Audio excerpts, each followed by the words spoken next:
When you're trying to work out the path for world markets in 2014, there's one question that swamps everything else.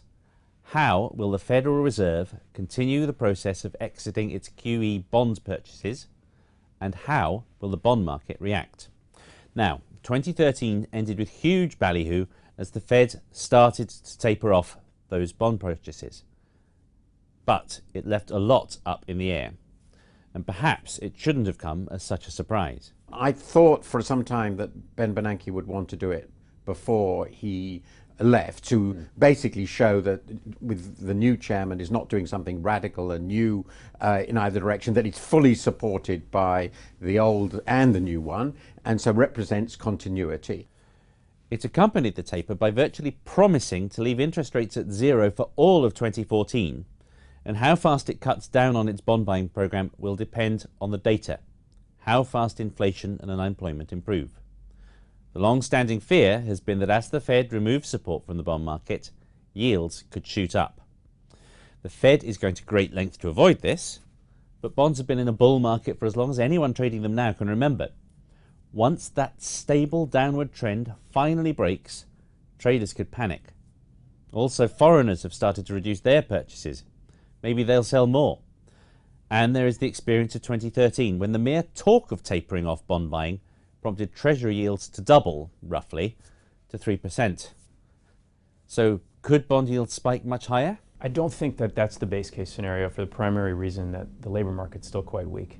There may be an emotional overreaction, a taper tantrum, but if you look at how the short end of the curve is currently pricing in the improvement in data in the United States, there's not a panic right now. There's a sense that this is going to be a manageable taper. And you could argue that the Fed has actually done a good job of getting people ready for higher rates, which must inevitably come if the economy improves.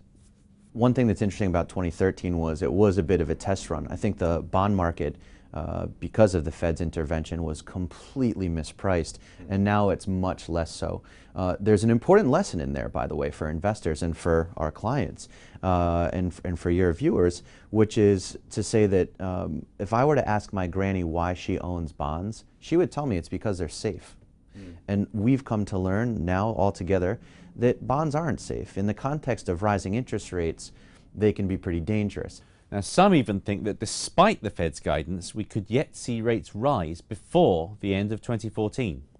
Our view is that US 10-year Treasury yields are going to be moving higher because the momentum in the US is good, and our view is this: we think there'll be a rate hike in the States towards the back end of next year. There's always a risk of a disorderly rise, that's certainly the case, but I think as we saw this year, that can be managed. We still live in a world, I think, where there's both deflationary pressures and pressures on the other side with the economic momentum to the upside, which I think helps the central bank manage it because they can lead one side or the other of where the disorderly pressures come from.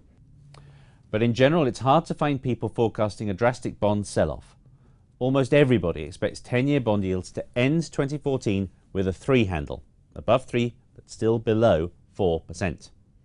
That doesn't mean that it will be a smooth path, though.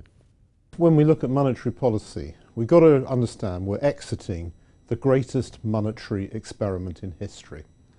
It's one where there's been this massive price-insensitive buyer, actually more than one, because there's been the Federal Reserve, foreign exchange reserve buying by overseas countries and increasingly the Bank of Japan. We're beginning to exit that. And, you know, when you have a large price-insensitive buyer every day, there's no volatility because the sellers know the buyer's going to be there. If that buyer becomes smaller in size, price volatility rises. The easiest prediction about dollar assets in 2014 is that the volatility of returns is going to rise. And there's even a risk that the economy lapses into deflation and the tapering process has to stop or even reverse.